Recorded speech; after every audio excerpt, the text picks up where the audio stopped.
ನಮಸ್ಕಾರ ಎಲ್ಲ ಚಾಲಕ ಮಿತ್ರರಿಗೆ. ಸ್ನೇಹಿತರೆ, ಏನು ಬೈಕ್ ಟ್ಯಾಕ್ಸಿ ವಿಚಾರವಾಗಿ ತಾವುಗಳು ಪ್ರಶ್ನೆಗಳು ಮಾಡ್ತಾ ಇದ್ದೀರಾ, ಫೋನ್ಗಳ ಮುಖಾಂತರವಾಗಿ ಮಾಹಿತಿ ಕೇಳ್ತಾ ಇದ್ದೀರಾ. ಇದೆಲ್ಲದನ್ನು ಕೂಡ ತಾವು ಸೂಕ್ಷ್ಮವಾಗಿ ಅರ್ಥಕೋಬೇಕಾಗುತ್ತೆ.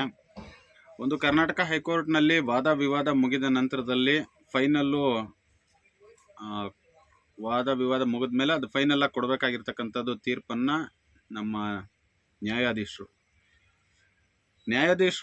ನೀವು ಕೊಟ್ಟಿರ್ತಕ್ಕಂತಹ ಪ್ರತಿಯೊಂದು ದಾಖಲೆಗಳನ್ನು ಕೂಡ ಪರಿಶೀಲನೆಯನ್ನು ಮಾಡಿ ಫೈನಲ್ ಇಲ್ಲಿ ದಿನಾಂಕವನ್ನು ಘೋಷಣೆ ಮಾಡಿ ಆರ್ಗ್ಯುಮೆಂಟ್ ಮಾಡಬೇಕಾಗುತ್ತೆ. ಹಾಗಾಗಿ ತಾವೆಲ್ಲರೂ ಕೂಡ ಸ್ವಲ್ಪ ದಿನ ಕಾಯಬೇಕಾಗುತ್ತೆ. ಇದೆಲ್ಲದಕ್ಕಿಂತ ಮುಖ್ಯವಾಗಿ ಬದಲಾವಣೆ, ಇವತ್ತು ತಾವುಗಳು ಎಷ್ಟು ಬದಲಾವಣೆಗಳನ್ನ ಆಗಿದ್ದೀರಾ ಅನ್ನೋದು ಕೂಡ ಇಲ್ಲಿ ದೊಡ್ಡ ಪ್ರಶ್ನೆಯಾಗಿ ಕಾಡುತ್ತೆ.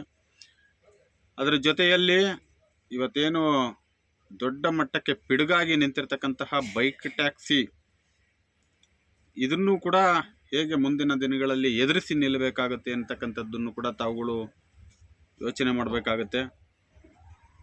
ಎಲ್ಲದಕ್ಕಿಂತ ಮುಖ್ಯವಾಗಿ ಹೈಕೋರ್ಟ್ ತೀರ್ಪಿನ ನಂತರದಲ್ಲಿ ಮುಂದೇನು ಅನ್ನುವಂಥದ್ದೊಂದು ದೊಡ್ಡ ಪ್ರಶ್ನೆ ನಿಮ್ಮಲ್ಲಿ ಕಾಡಬಹುದು ಅಂತ ಅಂದ್ಕೊಳ್ತೀನಿ.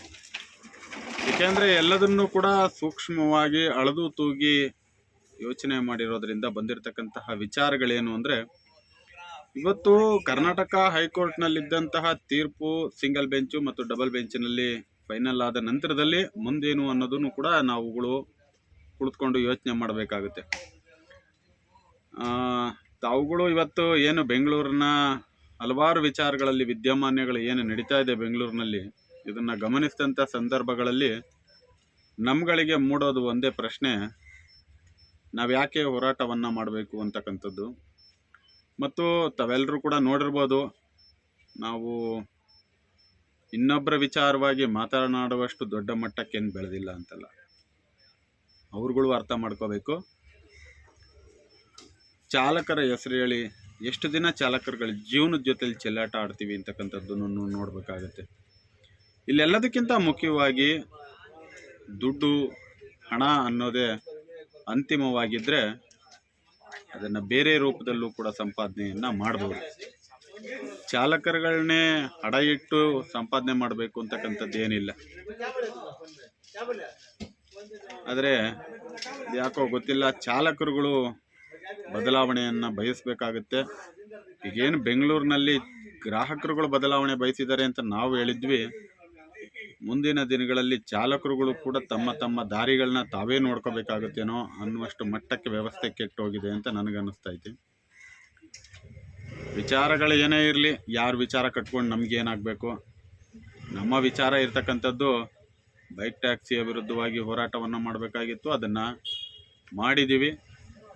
ನಮ್ಮದು ಏನಿದೆ ನೋವುಗಳು, ಅದನ್ನು ಸಂಪೂರ್ಣವಾಗಿ ಹೈಕೋರ್ಟಿಗೆ ವಿಚಾರವನ್ನು ತಿಳಿಸಿದ್ದೀವಿ.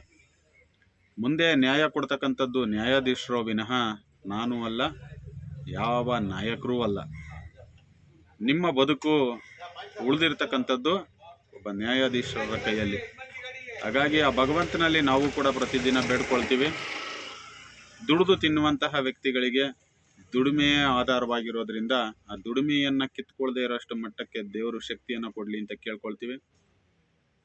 ಉಳಿದಿರ್ತಕ್ಕಂಥದ್ದು ನಿಮಗೂ ಕೂಡ ಅದೊಂದನ್ನೇ ಬೇಡಿಕೆ ಉಳಿದಿದೆ ಅಂತ ನನಗನ್ನಿಸ್ತದೆ.